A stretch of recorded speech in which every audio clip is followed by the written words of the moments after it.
Šviežiais laidos produktais rūpinasi ir laidą remia Lidl. Sveiki visi, sulaukę šventų kalėdų. Su jumis sveikinasi aš, Justinas Kapkovičius. Na, o šiandien mes pasigaminsime patiekalą iš stručio. Į kaitintą keptuvę pilame aliejų, česnaką susismulkiname, toliau susipjaustome svogūną. Svogūną dedame į keptuvę ir apsikepame kartu su česnaku. Susipjaustome strutį, į keptuvę dedame strutį. Dabar susipjaustysime morką ir imbierą.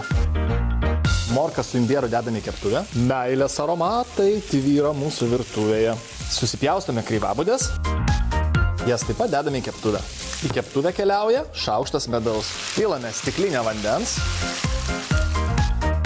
Į keptuvę dedame makaronus, uždengiame ir troškiname tiek, kiek nurodyta ant pakuotės. Paskutiniai du patiekalo komponentai tai žirneliai ir špinatai.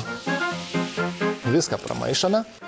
Nuskaniname druską, pipirais, citrinos sultimis bei sezamo sėklomis.